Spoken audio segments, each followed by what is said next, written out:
Salut à tous et à toutes, on est avec Dr Roussa Bagirisha. Docteur, comment ça va? Ça va, merci. Vous allez bien? Ça va. Nous allons parler sur les dettes chinoises pour l'Afrique. Tantôt, ils ont dit que ces dettes sont coloniales. Est-ce que c'est vrai?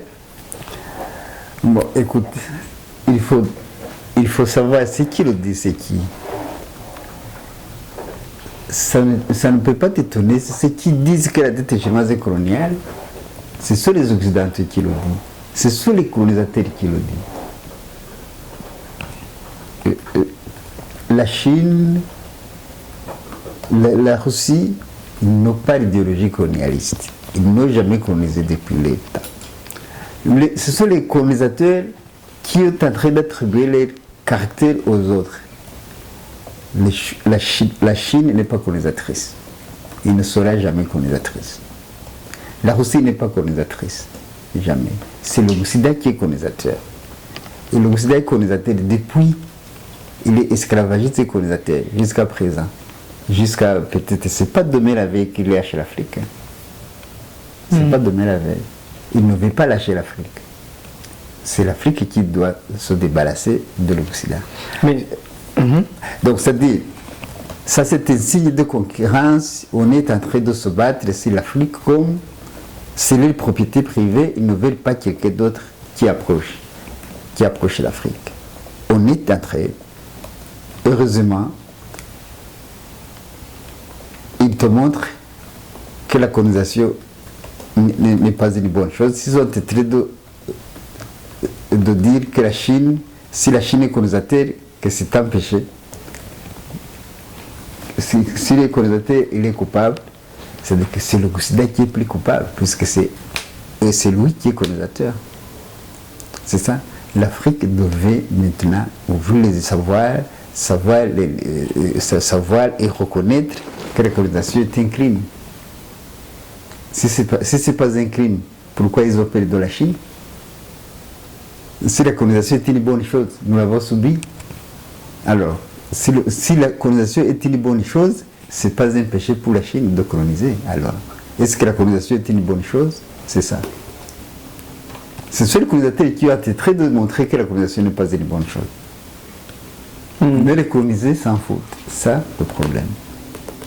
Quel est le fondement de la relation Afrique-Chine, Chine-Afrique? La Chine a subi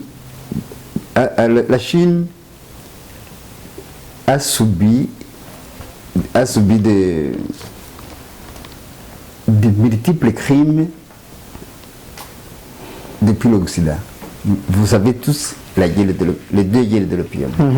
Vous savez la révolution des boxeurs. La Chine a été victime de l'impérialisme. Les relations maintenant de la Chine et de l'Afrique, ce sont peut-être si la Chine cherche l'appui, lui et elles savent comment il a été victime de l'impérialisme. Il peut savoir, il devine comment l'Afrique est victime aussi de l'impérialisme. Ce sont les deux malheureux qui ont été de se mettre ensemble. Oui. C'est normal que la relation soit bonne. Nous sommes tous malheureux, nous sommes tous victimes de l'impérialisme. Si on se met ensemble pour combattre l'impérialisme, ce n'est pas un péché. Donc la Chine, l'Afrique peut profiter de la force de la Chine pour l'aider à se débarrasser de l'impérialisme. Comme la Russie aussi peut aider l'Afrique. L'Afrique ne peut pas s'en sortir seule. Elle a besoin de quelqu'un qui est plus fort qu'elle pour se débarrasser de l'impérialisme. Ça, c'est une aide? Oui, c'est un appui. Ce n'est pas une aide comme telle, c'est un appui. Or, on a besoin d'être appuyé pour se débarrasser de quelqu'un qui est plus fort que toi. C'est normal. C'est normal si on a besoin de la Chine côté finance, on a besoin de la Russie côté force. On a besoin de quelqu'un pour nous débarrasser du joug de l'impérialisme. On ne peut pas s'en sortir seul. Mais il y a plusieurs décennies, nous sommes écrasés par l'impérialisme. Est-ce que l'Afrique peut se débarrasser de l'impérialisme? Vous êtes sûr? Ce n'est pas possible. Par exemple, on a des exemples.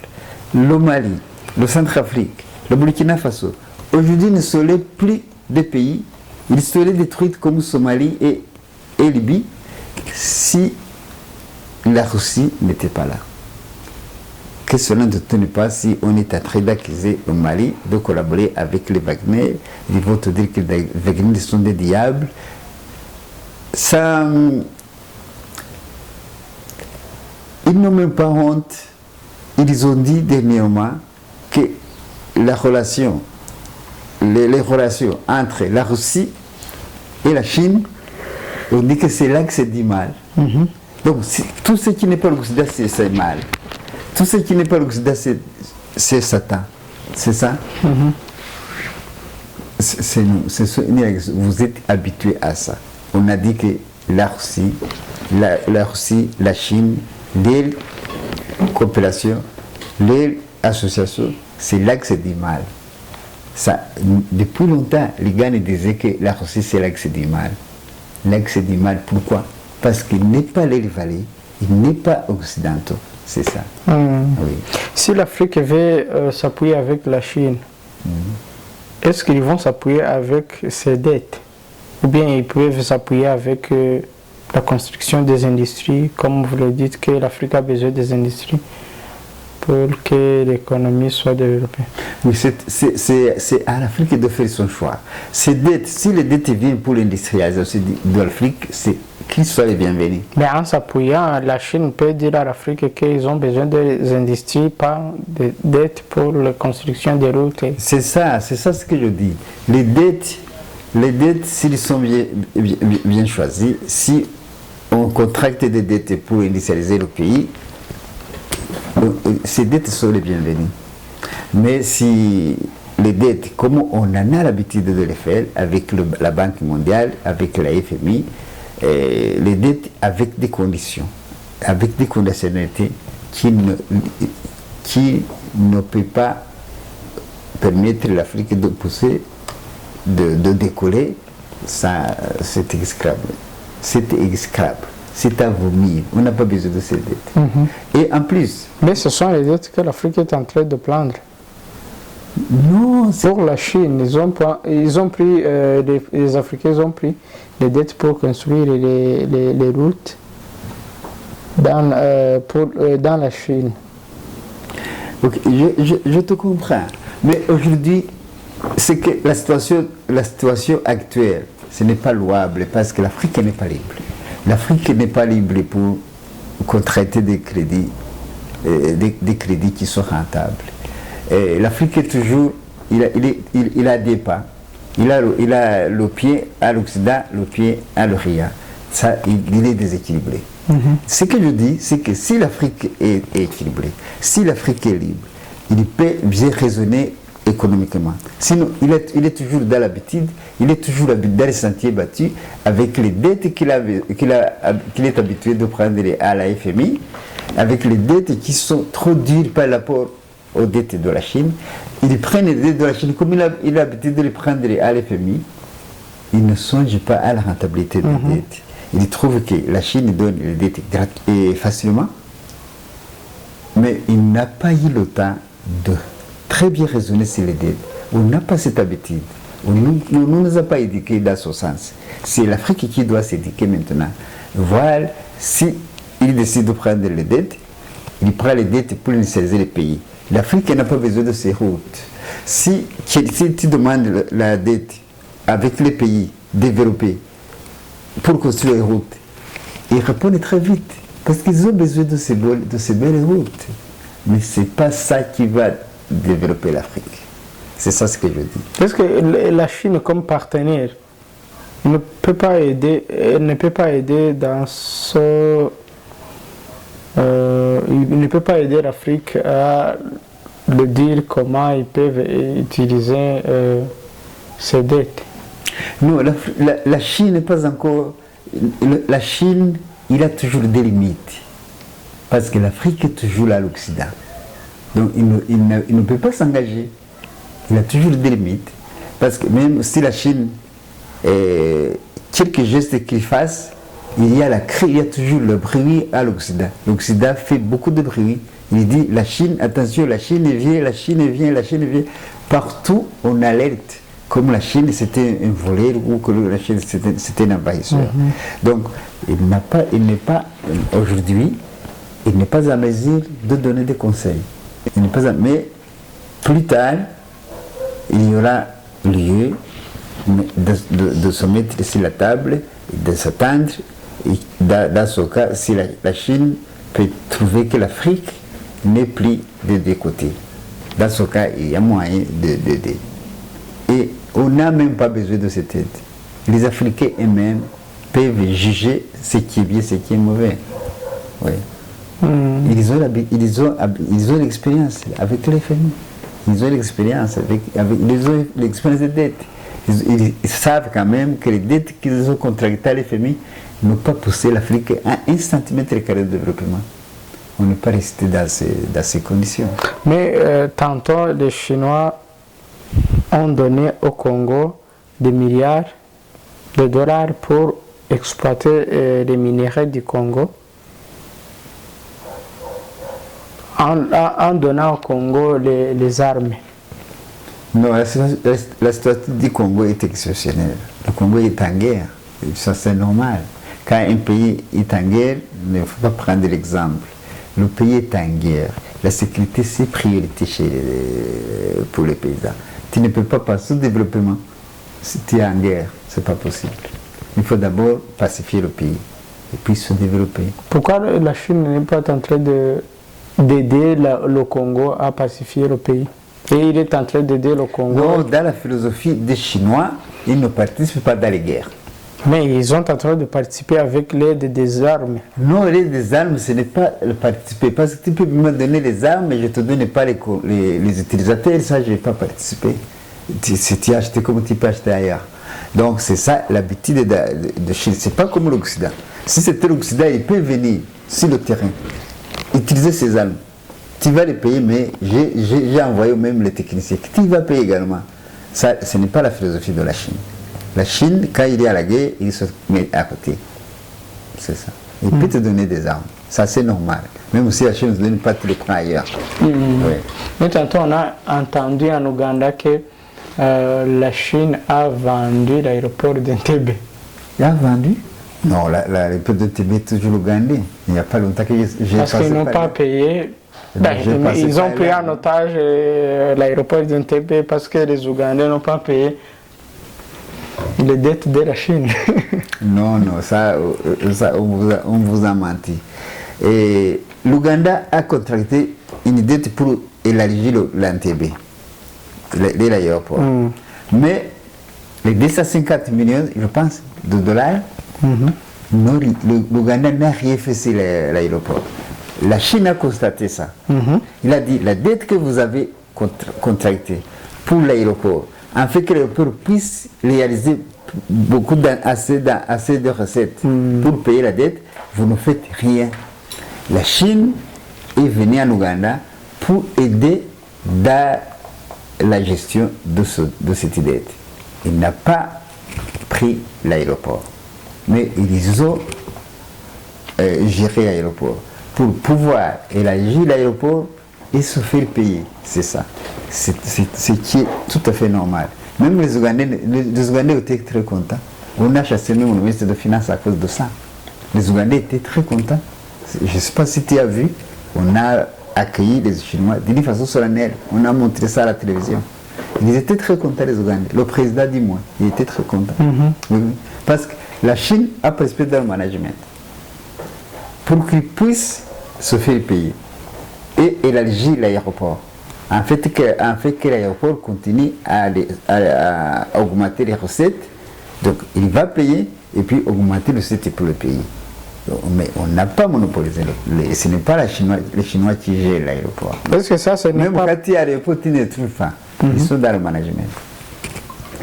Est-ce que ça, ce n'est pas prendre en otage les infrastructures du pays? On n'a pas pris en otage. Je t'ai dit que l'aéroport... Le management doit être fait par des Ougandais. Non, le management, comment ça? Même dans le pays, parfois, tu amènes des experts comptables. dans ton management. Mais pour ça, t'aider. ce ne sont pas des experts. Non, ce sont des experts. Ce sont les gens qui viennent pour leurs dettes. Des dettes pour leur pays. Non, ce sont les experts. Ce sont les experts comptables qui aident les Ougandais à gérer les entrées monétaires de l'aéroport. Est-ce que C'est ça, ça. C'est-à-dire, il y a l'entrée monétaire de l'aéroport ougandais pour l'Ouganda et les bénéfices Pour la Chine. payer. Pour payer, c'est ça. On paye à partir des bénéfices. Est-ce que ça, c'était dans le contrat? Ou bien la Chine a vu ça et ils ont changé le contrat? Non, on n'a pas changé le contrat. Le contrat, c'était qu'on paye. Si tu n'arrives pas à payer, on ne change pas le contrat. Le contrat, comment on peut le changer? Le contrat, on ne le On a change pas. changé le contrat pour y amener des Chinois. Non, on n'a pas changé le contrat. Le contrat ne change pas. Est-ce que dans le contrat, il y avait que les Chinois doivent venir dans le management de ça? Non, dans le contrat, l'Ouganda doit payer. Et s'il n'a pas payé, qu'est-ce qu'on fait? On doit chercher ce qu'on appelle corriger le tir. On doit chercher maintenant ensemble comment payer la dette. On a trouvé pourquoi on n'a pas payé la dette. C'est parce qu'on n'a rien fait pour alléger l'aéroport. L'aéroport n'a pas réalisé des recettes malgré le crédit. Maintenant, on doit trouver comment l'aéroport peut réaliser des recettes pour qu'on puisse payer. Ils ont dit, on doit vous aider. Si on n'a pas arrivé, c'est-à-dire qu'il n'y avait pas d'Ougandais qui pouvaient le faire. Donc on a amené des experts. Ce n'est pas tous les Chinois, ce n'est pas n'importe quel Chinois. Ce sont des experts comptables, des experts managers qui doivent venir avec un coup de main pour les Ougandais. C'est ça. Mais l'aéroport est toujours pour l'Ouganda. Ça, tu peux demander à n'importe qui. Est-ce que ces dettes chinoises vont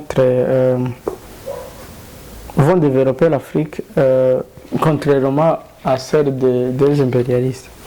Si on ne change pas, si l'Afrique reste dans le même sentier battu, si l'Afrique se contente toujours de contracter les dettes comme il le contractait à la FMI, ça ne peut pas aider l'Afrique. Ce qui me fait peur, c'est parce que si les dettes de la Chine sont faciles, il ne faut pas tenter de les contracter. La dette, pour que la dette développe le pays, il faut que la dette soit dans le monde, dans le domaine de production. Mais si c'est dans le domaine de consommation, ça serait un problème toujours. Il faut que la dette soit orientée dans le domaine de production, c'est-à-dire dans l'industrie. Dans l'industrie ou dans l'agriculture. Celui-là de l'NTB, ce n'est pas dans la production. C'est la production aussi. Oui. L'aéroport, les stades, oui, ça produit. Mais par exemple, les dettes pour la construction de la route. De la route, c'est pas productif. Oui. Sauf, il y a des routes où on fait des péages, mais c'est rien du tout aussi. Est-ce que les Américains ou les Occidentaux, ils vont accepter que les Africains s'appuient avec la Chine? C'est ça le problème qu'on doit résoudre. Demander pourquoi les Occidentaux doivent accepter ou non. C'est l'Afrique, ce n'est pas les Occidentaux. Mais vous disiez que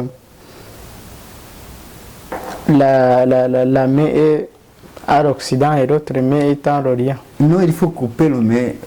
Il faut couper la main qui va à l'Occident. Oui, il faut couper de la chose avec l'Occident. Sinon, l'Afrique va rester dans le trou jusqu'à la fin du monde. Oui. Il faut que l'Afrique soit libre. Y a-t-il l'espoir? C'est l'Afrique qui nie ou la mort. Y a-t-il l'espoir? Oui, j'ai l'espoir. Oui,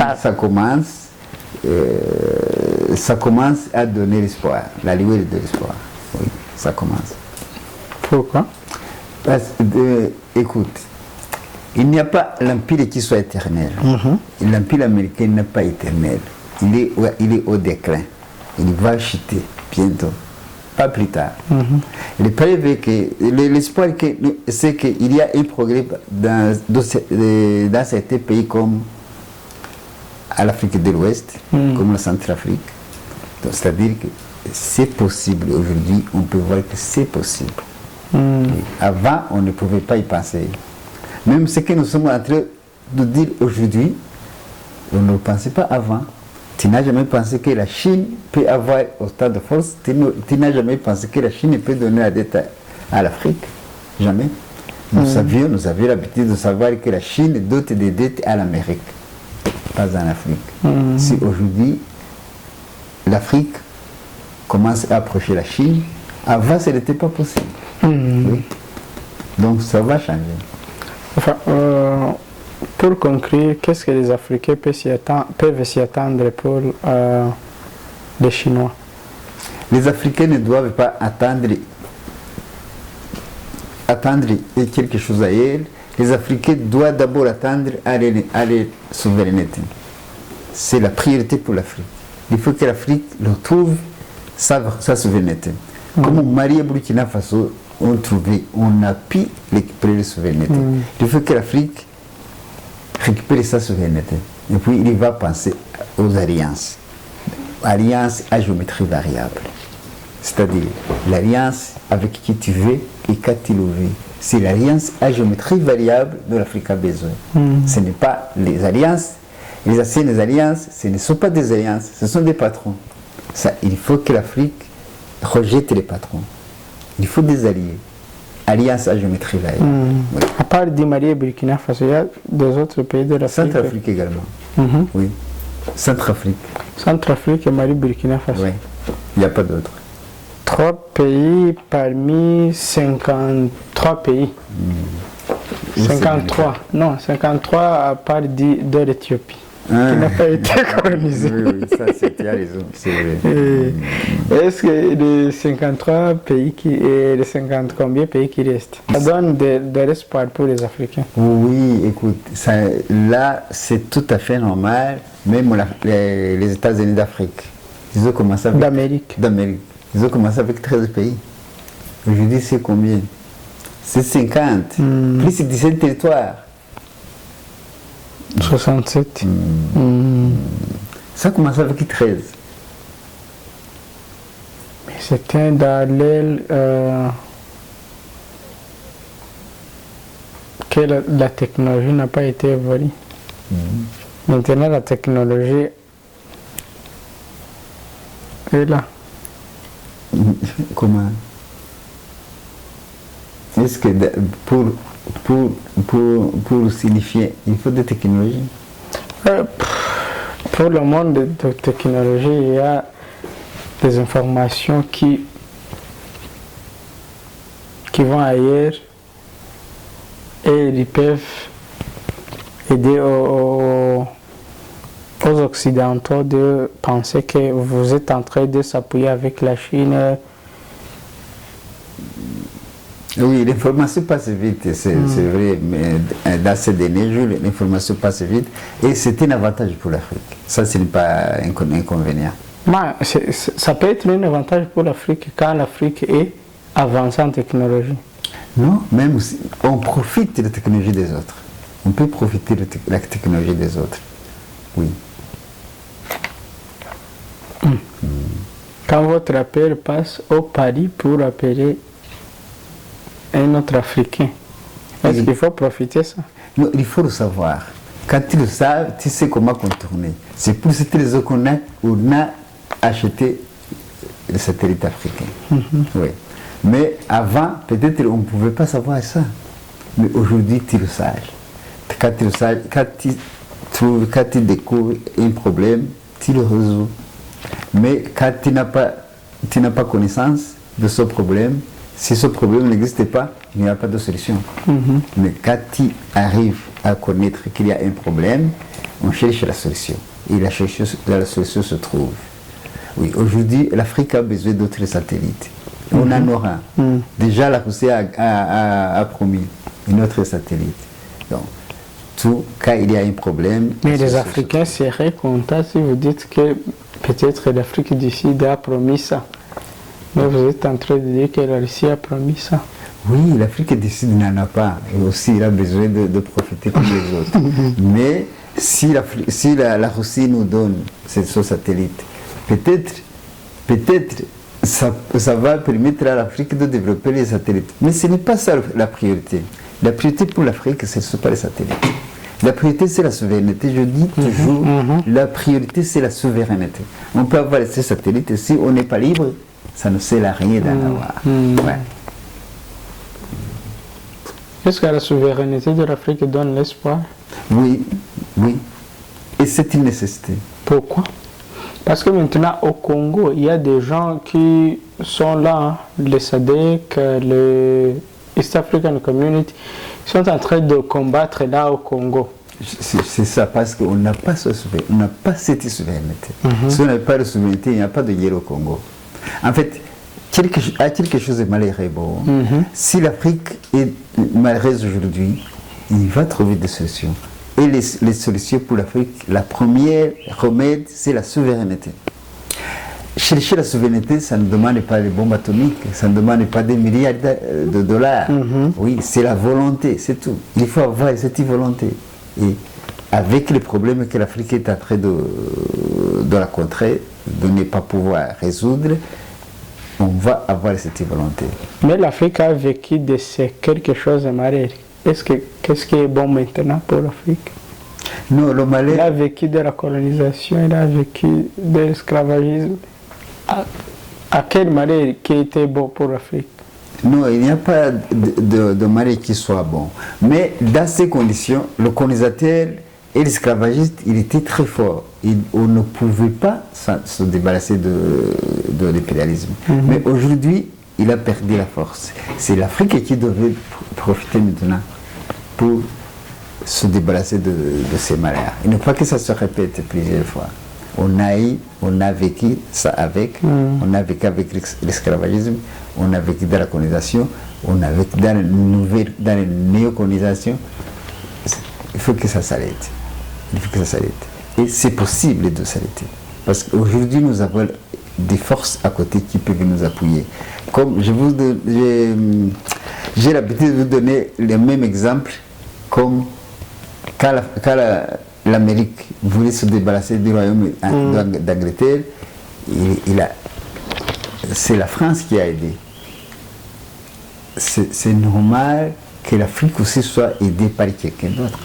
Ce n'est pas une particularité pour l'Afrique. Donc l'Afrique, il est dans des conditions favorables pour se débarrasser de l'impérialisme. Pour conclure, vous avez quelque chose à ajouter?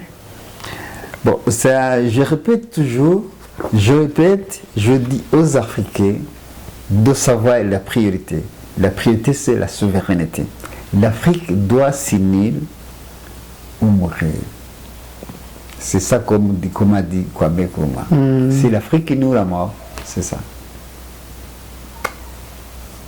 Qui doit mourir? C'est nous. Docteur, merci beaucoup. Je vous en prie. On finit par ici. Merci de nous avoir suivis. Merci aussi.